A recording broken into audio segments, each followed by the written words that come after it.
Hey everybody, welcome to War 12 of Season 26. We are at the final war here. I'm fighting for the Alliance SAS, and for this war we are matched up against MRBCK. This is pretty much a win-in for us. A win secures a spot in Masters, a tie gives us a really good chance of staying in Masters, and then a loss with a bunch of matchups going the right way would let us stay in Masters as well. So our destiny is fully in our hands here. Super high stakes, the pressure's on. I have 6 fights for this war. I'm starting on Path 4 in Section 1, then I'm hopping to Path 2 in Section 2, and finishing the war on Boss Island with 3 fights. I'm taking on the entire left side of mini bosses as we are boss rushing, so it'll be 4 of us taking on Boss Island.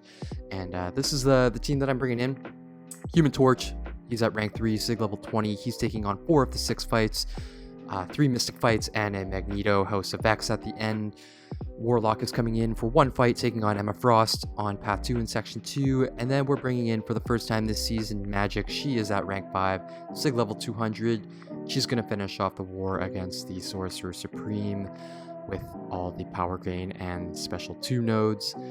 So let's get started. Here's our first fight on node 14, Steady Build-Up Fury, a long distance relationship. I only had the 1 fight in Section 1. This should be pretty straightforward. We're bringing in Human Torch against this Black Widow Clairvoyant.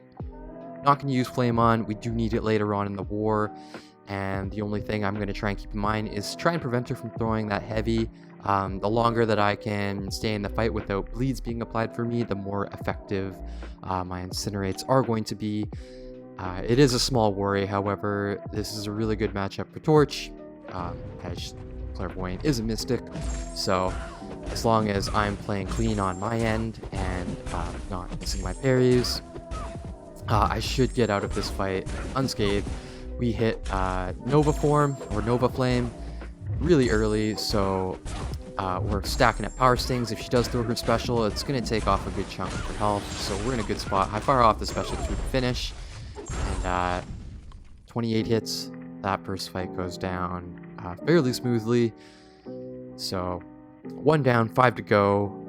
We are hopping over to Section 2 now, where we are on Path 2. Node 31, Strike Counter, Combat, Power Rate, and Power Drain. Once again, it's another Mystic matchup. Symbiote Supreme, so for this one, we are not going to use Flame On. We don't need it. And I do maybe have to keep in mind the Strike Counter, Combat, Power Rate, but really, it shouldn't matter. I will throw my special 1 whenever I feel like it.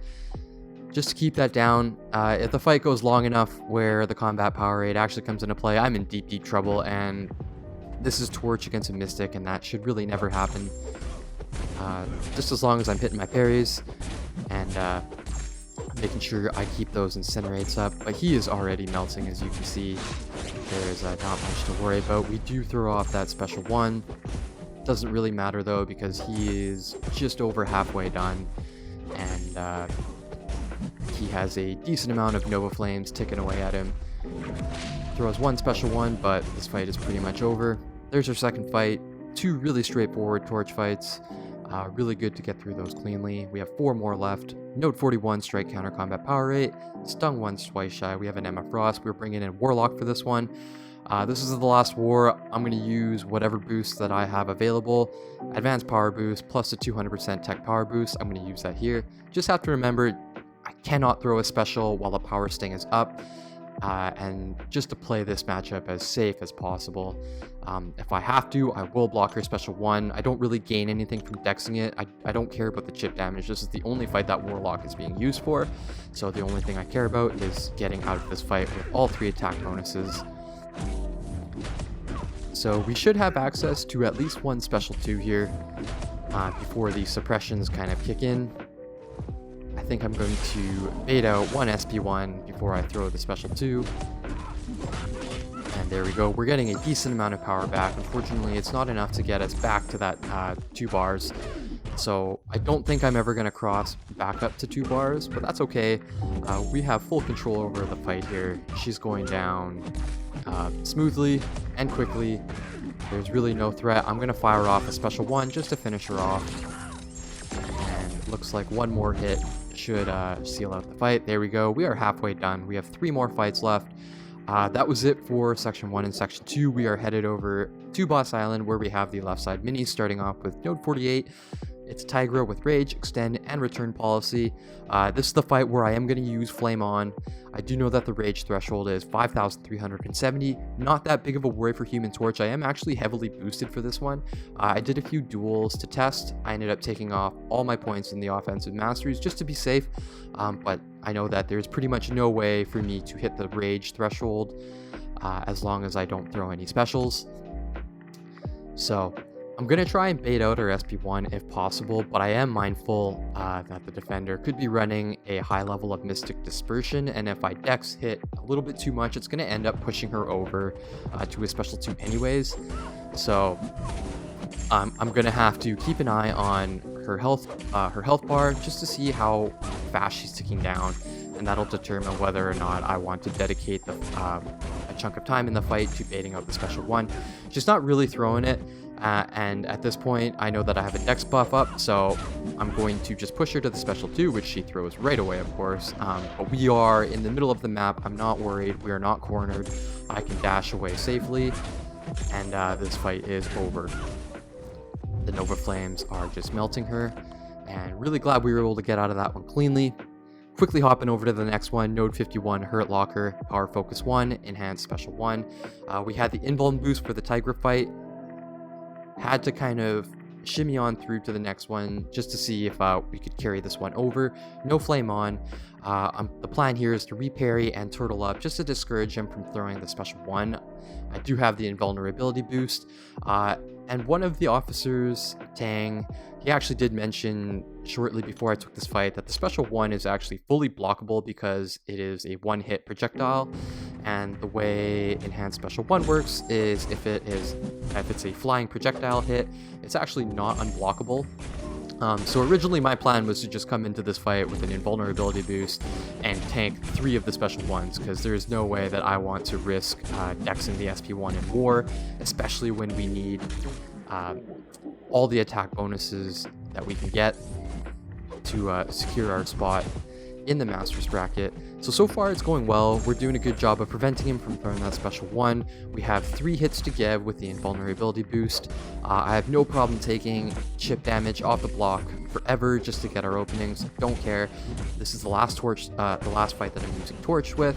Just want to be safe. So he throws the special 1. We can block it, but the fight's over. So good thing that we never actually had to use the invulnerability boost. And that was the one fight I was worried about. And our last fight here is Node 54, Aspect of Evolution, yada yada yada, a bunch of SP2 and power gain nodes. I was worried for this one simply because I haven't used Magik in a long time in war. But the game plan here, we're using an advanced power boost plus the Mystic 200% power boost. Nothing special. I think this is a really common strategy to attack this node. We'll keep this SP2 power lock up. And for here, I'm playing this as safe as humanly possible. I'm not going to go for any stand-up intercepts. I'm not going to go for any backdrafts. There's simply no point. She is not a protect defender, so I don't have to worry about needing to intercept to get my openings. As long as my health bar is ahead of hers, I will play this as safe as possible.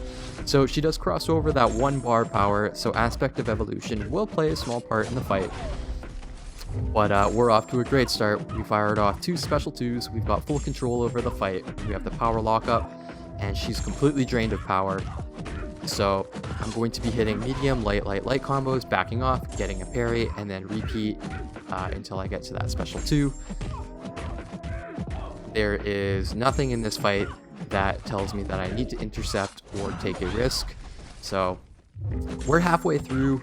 There's 0 danger of timing out. I do miss a parry there. I'm able to get the reparry, so that's always good. We're right back on track with the rhythm of the fight, and I'm feeling really comfortable at this point. I've got a great sense of the rhythm.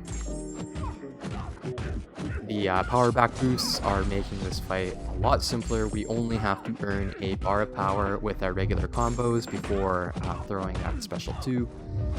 And it looks like 1 more special 2 is going to finish her. Our damage is boosted because we have Warlock on the team. It's a nice bonus. And there's that fight down. So all 6 fights, they go fairly clean. I was really happy about this war, really glad that we were able to get our job done. And turns out the war actually ended 3-3. So a tie was our second best case scenario. And we do have to sweat it out, hope that the leaderboard updates the right way for us. And once that happens, we're going to hold our breath until rewards come in, because you never know what could happen. But this is the last war video of Season 26. I will have a recap video with some data and some more graphics to recap the season. I'll send that out tomorrow. Thanks for stopping by, everybody.